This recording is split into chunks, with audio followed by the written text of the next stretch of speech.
दोस्तों नमस्कार। शनिवार के इस साप्ताहिक वीडियो में मैं सब लोगों को हार्दिक स्वागत करता हूं।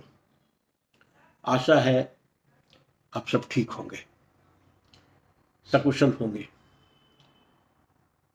मानव जीवन का परम पुरुषार्थ या परम लक्ष्य मोक्ष को कहा गया है, मुक्ति को कहा गया है। अंग्रेजी में कहें तो एनलाइटनमेंट, लिबरेशन, इमेंसिपेशन। मुक्ति मुक्ति का मतलब क्या है?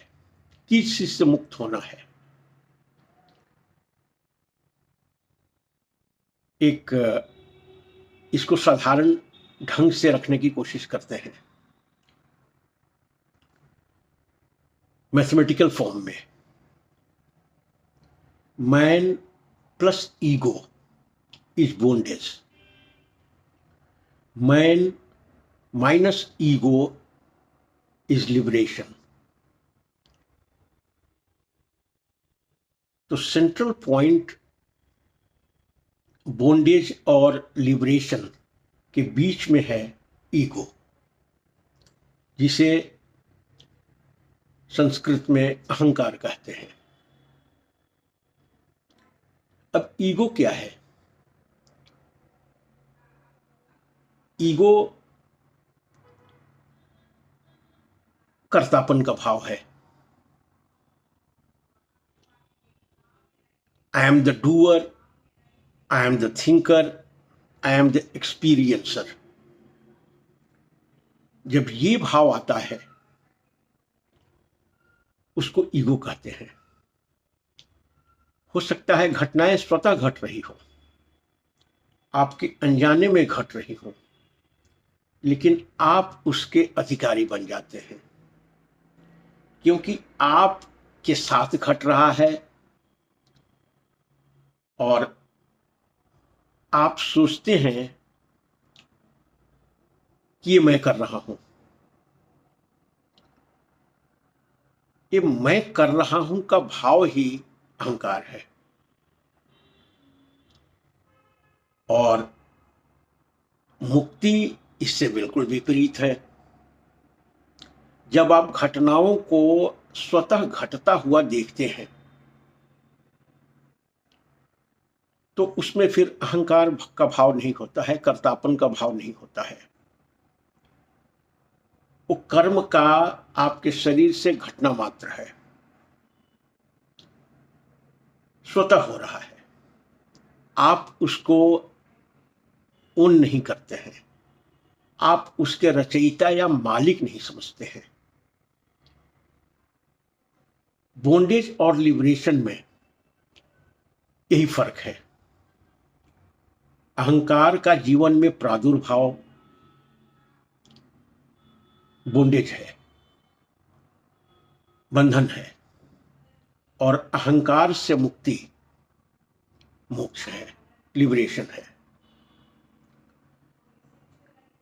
अब मुक्त पुरुष कौन है? कैसे हम समझ पाए कि वो एक पुरुष लिबरेटेड है, मुक्त है? शंकराचार्य ने भज गोविंदम में बहुत ही खूबसूरत व्याख्या किया है एक मुक्त पुरुष के लिए। वो कहते हैं एक मुक्त पुरुष बालक जैसा हो जाता है। बालक को यदि देखें तो बिल्कुल इनोसेंट होता है, उसमें कोई कर्तापन का भाव नहीं होता है, वो बस जीता है। लेकिन कर्तापन बोध से बिल्कुल अलग, भविष्य के कल्पनाओं में से बिल्कुल मुक्त रहता है, और जो पास्ट है, भूत है, उसकी क्रियाओं से भी बिल्कुल अनभिज्ञ होता है। वो वर्तमान में जीता है, इसीलिए उसमें न तो कोई भय है, न डर है, न चिंता है। वो हर समय अपने प्रेजेंस में खिलता रहता है। और हम आप लोग कभी पूर्व की घटनाओं पे सीन और गिल्ट महसूस करते हैं, या फिर भविष्य की कल्पनाओं में जिसका कोई वजूद नहीं है उसको लेकर के चिंतित रहते हैं, उसको लेकर के भयभीत रहते हैं। यही एक बालक और हम लोगों के जीवन में फर्क होता है। हम चाहे तो पास्ट या भूत में जीते हैं, या फिर भविष्य की कल्पनाओं में, भविष्य में आने वाले अनसर्टेनिटी में डूबे रहते हैं।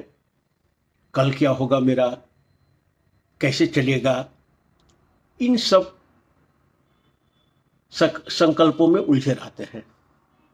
वर्तमान में कभी रह ही नहीं पाते हैं, और जो वर्तमान में ठहर गया, वर्तमान में रुक गया, वो मुक्त हो गया। भूत बंधन है, भविष्य बंधन है, वर्तमान प्रेजेंट मुक्ति है। उन्होंने दूसरा एग्जाम्पल दिया है कि एक मुक्त पुरुष एक पागल जैसा हो जाता है। अब आप कहेंगे कि क्या है ये, क्या एनालॉजी है, एक क्या संदर्भ है, पागलों जैसा। तो बिल्कुल सही कह रहे हैं वो। पागलों को देखें, उसका जीवन बिल्कुल अकेला होता है। उस समाज के प्रतिक्रिया, लोग क्या सोच रहे हैं उसके बारे में, उससे बिल्कुल अनभिज्ञ होता है, उसकी परवाह ही नहीं करता है, खुद में मस्त रहता है। और प्रेजेंट में जीता है। उसके साथ भी भूत की घटनाओं में न तो सीन और गिल्ट महसूस होता है, और न ही भविष्य के कल्पनाओं की चिंता उसे सताती है, और बिल्कुल वर्तमान में जीता है। तो शंकराचार्य का मुक्त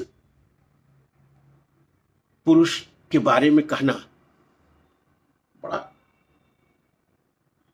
गजब की व्याख्या लगती है, बड़ा ही मार्मिक है। एक मुक्त पुरुष बच्चा हो जाता है, उन्मुक्त हो जाता है, पागल हो जाता है, खुद में मस्त, वर्तमान में प्रतिष्ठित, वर्तमान में स्थित, कोई चिंता नहीं, कोई फिक्र नहीं, कोई डर नहीं, निर्भय। क्या खूबसूरत जीवन है। उस स्थिति को आम जिंदगी में समझना बहुत मुश्किल है, लेकिन कम से कम उस स्थिति को हम लोग इंटेलेक्चुअली, बौद्धिक रूप में तो समझ ही पा सकते हैं। जो भी आज मुक्त ज्ञान की शिक्षा देते हैं कथाओं में, अब जो खुद मुक्त नहीं है, खुद की स्थिति वो नहीं है, और अपने व्यापार में संलिप्तता है, मुक्ति वहां मिलने वाली नहीं है। मुक्ति के प्रक्रिया को, बंधन से मुक्ति का जो साइकिल है, उसको हम जीवन चक्र से तुलना करते हैं। बच्चा बिल्कुल इनोसेंट है, प्रेजेंट में रहता है। ईगो जैसे जैसे बढ़ते जाता है, वैसे वैसे उस पे बंधन आने लगता है। खुद का बंधन, खुद के सोच का बंधन, समाज का बंधन। और फिर जब एक समय वो इन बंधनों से दूर हो जाता है, या आज के टर्म में कहें तो इन बंधनों को वो पूर्णता में डिलीट कर देता है अपने पर्सनैलिटी से, तो फिर वो बच्चा बन जाता है। एक पागल बन जाता है। एक बच्चा हमारा सद्गुरु है, क्योंकि उसमें मुक्त पुरुष के सब लक्षण विद्यमान हैं। धर्म ग्रंथों में ये शिक्षा नहीं मिलेगी आपको। एक बच्चे के जीवन को देखकर आप समझ सकते हैं कि बॉन्डेज और लिबरेशन क्या है, मोक्ष और बंधन क्या है। जो भी धर्म ग्रंथों में लिखा है वो सब मरे हुए शब्द हैं, किसी और की वाणी है, किसी और की अनुभूति है। और वो अनुभूति आपके जीवन में आ जाए वो कोई जरूरी तो नहीं है। लेकिन बच्चा को हम जीता जागता चलता फिरता सद्गुरु मानते हैं। आप जीसस को देख लीजिए, इनोसेंट के प्रतिमूर्ति हैं। रमन महर्षि या फिर रामकृष्ण परमहंस को देखें तो एक बच्चे जैसा उनका स्वभाव है और उन्मुक्त हैं, एक पागल जैसे दिखते हैं, किसी से कोई मतलब नहीं, खुद में मस्त। Thank you so much for watching the video. Thank you.